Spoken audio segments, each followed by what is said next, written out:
Let's go. All right, we're having some fun here. We're having some laughing. Let's go deep. We can't laugh for too long here. Ryan Cooper, look at that sharp profile picture. Oh, man, Ryan Cooper looks ready for a business meeting and taking on the world. Joseph talked about, quote, leading with positivity during the main show this week. I've been challenged by the Star Wars discourse lately, and the reminder to focus on the joy has been helpful. Thanks.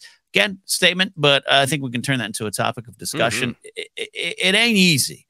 It ain't easy. And staying positive, I think that word positive, and I'm talking specifically in the Star Wars world, it's such a misunderstood word sometimes. There's so many occasions where the word positive is used as a arrow to fling at us, to shoot at us, not just us, but those. And I think it's misunderstood. But I think you're absolutely right. It's starting with that love, man. We don't want to be Saw Gerrera. We're just going to blow things up. We don't want to be that. We don't want to, and you don't have to. Yeah, no, I agree. And I think, there's lots of discussion of toxic positivity. And I think, to me, toxic positivity is not allowing for any negativity, denying it, not hearing it, accepting it, respecting it of what other people are feeling. And what I think we really want to do is, it's fine to even dislike something or be upset about something, but to manage to speak about it in a way that remains positive. Of, we're all here because we love Star Wars. This part didn't work for me. Here's why. Did it work for you? Let me try to understand why it worked for you. To me, that's what I want us to do, because it acknowledges positivity. It is critical analysis, but it isn't just hitting something to make yourself feel better, or just raging. And hey, I rage sometimes. Sometimes, my wife comes home and I'm like, can I rage about something? And she's like, go for it. I got lots of rage, but there's a choice about what you put out into the world. Ken and I both love the Dagobah, what's in there, only what you take with you, and there's a choice of where to put the rage, and on the podcast is generally not the place. Yeah, not the place. And yeah, we could joke about it a little bit too off air. We've mentioned this before, but sometimes when we sign into our computers to record, we record remotely now. Or even when I would go to your house, or you'd come over to mine back in the day, like, there was always some budgeted time for, this thing going on, or did you see that? Like, or questions about why would they make that business decision? It's all there, and so that stuff does come into the podcast. But I think at one point, and it always just kind of was the way, even though back in the day I might make fun of Phasma's name or Puffer Pigs more than absolutely more than I would now. But there was always just a way of how we want to stay. We choose to do that because we want, it's leading with positivity, but it's leading with a spirit of we're here because we love it. Otherwise, why would I 4 to 5 days a week? Sometimes I'm doing this. This is a job that I love to have, that you'd love to have as well. 8 years strong now, 9 seasons. Otherwise, why? And also, it's not a lie. Every week I sit down to watch Star Wars, or every time I crack open a book or a comic book, and I don't always love all the comic books. I don't always love every moment of the books. I'm just so happy to be doing Star Wars stuff. Just so happy because it has really affected my life. So I want to talk about it. So I don't want to talk about, sometimes there were some scenes in this week's Mandalorian that the acting choices, I was like, I'm not a great actor, but I wouldn't make those choices. They did. What's the point of saying that in a thumbnail kind of way on a show, instead of focusing on what the art is? Because I think it's so valuable. You and I grew up in an era. I think we repeat this from time to time, Joseph, but I think it's important to bring it up, especially with new people maybe checking in with us. Like, you and I grew up, it's not about our generation, but we grew up in that era where, bullied, beat up, nerd stuff was the extreme of it, of how we were treated as fans of this stuff. And then also hey, you got to leave it behind, even in a positive sense. Glad you love that. Time to put it up on the shelf. And look, there's some, you don't want to be in a state of arrested development in your whole life. I get that. I think maybe that might've been some of the intention, but that stuff formed me. This stuff formed me. So why wouldn't I want to engage with it? When a clone trooper says to a leader of a planet they're trying to take over, I'm not here to talk about politics, and she says, of course you're not, that informs me. So I want to talk about it in that way. I don't want to talk about it in any kind of negative way. I don't want to call anyone out, because guess what? It's probably working better for them. They're probably driving more expensive cars than me. But otherwise, I just don't want to do it. And I want to do it. And so, Ryan, it's hard. Joseph and Jennifer and I have to make a choice every week to lead with it. Yeah. And we do. Yeah.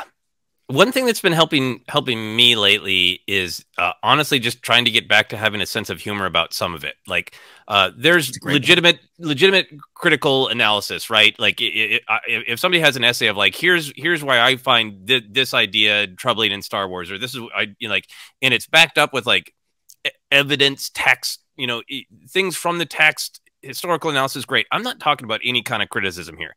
I'm talking about the kind of thing that we all see and we all know that is a snarky headline about what was wrong with this episode of Mandalorian or whatever, or oh, Star Wars just announced this, that they're trying to fix blah, blah, blah. Like that stuff, it makes me mad. But the last couple of weeks, I've almost been laughing because it's just been like, the reason you're putting out these articles about how bad it is and how superior you are to dumb Star Wars is because Star Wars is popular. And it has been for over 40 years in this dumb thing that's been making mistakes since Empire Strikes Back. The dumb thing that always makes a dumb misstep that can't possibly get it right. George Lucas to Kathleen Kennedy to J.J. Abrams to Dave Filoni's hat are fools who've never understood how to shape a narrative.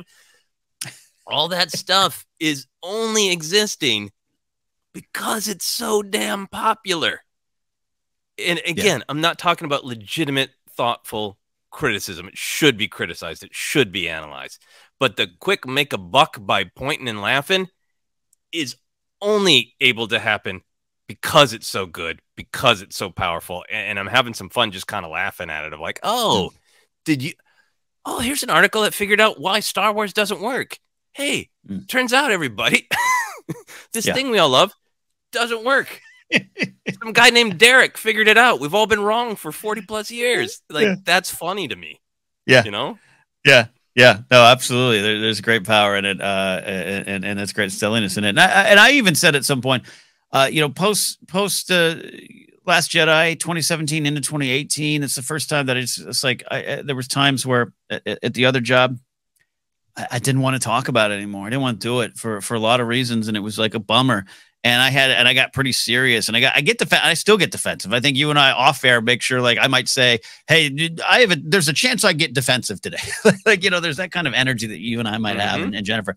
And I have to remind myself that, one of the characters' names is Captain Phasma, and it's purposeful and it's meaningful to JJ, and it's also completely bonkers and 50s sci-fi, and you have to accept it. And I just, I just love it so much that I think sometimes my frustration isn't that I think you out there, the general you, are wrong about your opinions on Star Wars. I'm just like, man, but if you're not getting moved by Dexter Jester's diner scene, it's a powerful scene. It's the intersection of knowledge and wisdom. It's the core of the prequels. And it's also wonderfully silly. And a droid asks him if he wants Jawa juice. And it's set in American graffiti. Like, it's all that. But, oh, man, I just wish you could go on that journey with me. And that's where a little of it, the genesis of my frustration. Yeah, no, that makes a ton of sense. So even in our positivity, we get to rant a little bit. Thanks, everybody, for the thoughtful questions. And thanks, everybody, for always reinforcing that that this is a good way to talk about Star Wars, that where we have room to disagree, we have room to criticize, to question, to wrestle, but we keep it positive while we're doing it. I just don't think that's, Anyway, all right. Here's a comment along those lines from Jamie Johnson. Your podcast helped me in my state of depression. It made me realize it's okay to be me and like what I like. Thank you. That is really great to hear, Jamie. I think that's for me, like a part of the reason I wanted to make that tech essay, because I think that's one of the beautiful things about Bad Batch is just celebrating people being who they are. And that even that our differences can be funny as long as it's not coming from a mean-spirited place. It's funny that we're different. It's funny that Wrecker and Tech are so different, but neither of them are wrong. And it's not bad to be different. It's not bad to be yourself. And I think Star Wars always has that perspective. Yeah, from the get-go, right? From the absolute get-go. Yeah, no, and that's been one of the things that's I've really valued of Star Wars over the years. That's why I love my Jar Jar now. When that would have been something I wouldn't believe I would have said. Yeah, agreed.